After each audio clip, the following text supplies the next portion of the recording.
भाइयों, आप सभी को नमस्कार, प्रणाम, जय श्री राम।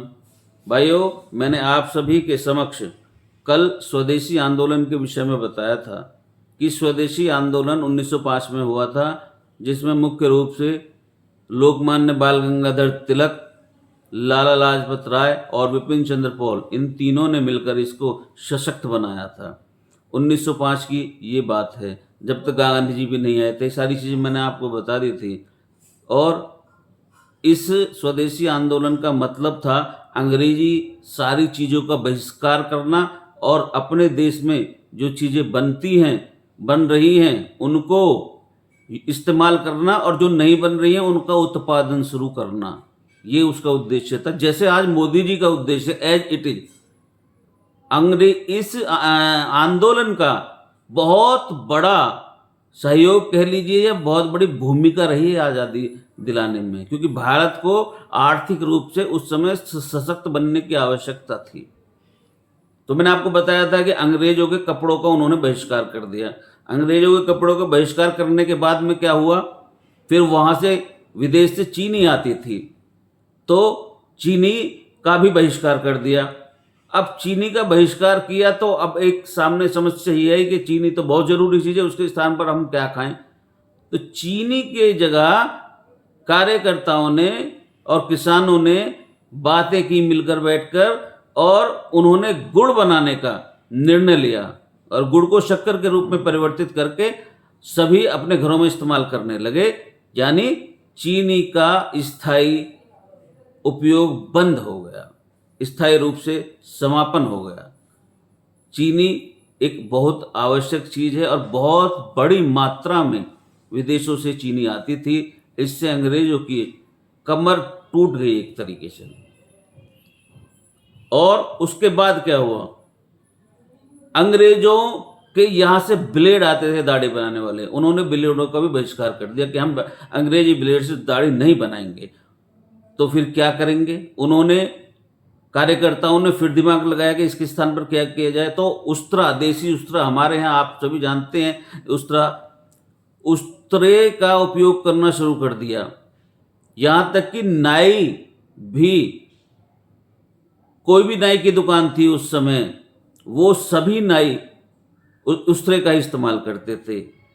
और 1905 में यह ऐतिहासिक बात है कि किसी भी नाई की दुकान पर उस्त्रे के अलावा अंग्रेजी ब्लेड या कोई अन्य सामान नहीं मिलता था जिससे कि दाढ़ी बनाई जाती हो, जो भारत में ना बना हो, विदेशों से आता हो। ये भी एक ऐतिहासिक बात है अपने आप में।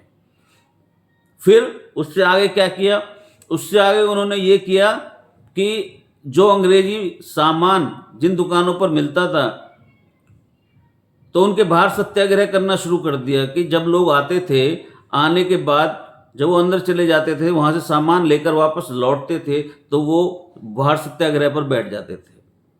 और बैठ जाने के बाद में उन लोगों से वो सामान लेते थे। लेने के बाद में उस सामान को वो जला देते थे। अब जलाने के बाद वो व्यक्ति, कई बार ऐसे भी होते हैं कि बहुत ज़्यादा क्रोध में आ जाते थे, भाई आपने हमारा सामान क्यों जलाया, हमारा इतना पैसा लगा इसमें।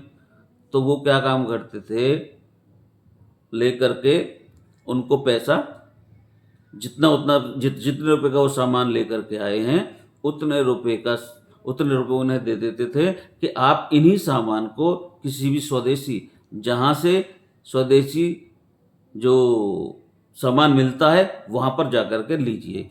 इतना ज़बरदस्त उत्साह के साथ में, इतना ज़बरदस्त समर्पण के साथ में एक एक कार्यकर्ता ने उस 1905 के आंदोलन को बहुत ही मजबूती दी। आज भी सेम भारत को मजबूती देने के लिए प्रत्येक व्यक्ति, भारत के प्रत्येक नागरिक के उत्साह की आवश्यकता है कि हमें आत्मनिर्भर बनना है, हमें स्वदेशी अपनाना है। एक के करने से कुछ होने वाला नहीं है। ये मोदी जी या योगी जी या अमित शाह जी, राजनाथ सिंह जी, ये चार करें, इनसे कुछ नहीं होगा। 140 करोड़ लोग जब करेंगे भारत वाले, जब होगा। उस समय आप जानते हैं कि अंग्रेजी दुकानें उस समय भी हुआ करती, जब अंग्रेजी माल मिलता था, और आज भी हुआ करती हैं, हमेशा रही हैं। आज तो ऑनलाइन भी अंग्रेजी दुकानें खुली हुई हैं। अमेज़न देख लीजिए, मिंत्रा, दुनिया भर की ऐसी दुकानें हैं जो ऑनलाइन हम सामान मंगाते हैं, और अब तो शहरों में नहीं, गांवों तक भी वह सामान ऑनलाइन जो हम सामान मंगाते हैं वो बड़े आराम से पहुंच जाता है। और इससे जो लोकल व्यापारी, हमारे यहाँ का छोटा व्यापारी है, जो हमारे ऊपर ही आश्रित होता है, उसकी कमाई पर बहुत बड़ा असर पड़ा है। और आज भी लोकल व्यापारी, आज बाजार में कोई नहीं जाना चाहता।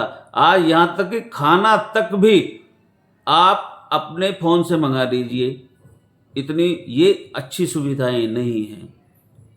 मैं स्पष्ट कहता हूँ, आप अपने दुकान पर जाकर सामान लेंगे तो हमारे भारत देश में ही वो पैसा जाएगा, लेकिन जब हम विदेशों से मंगाएंगे तो टैक्स का पैसा सारा कुछ उनको ही मिलेगा।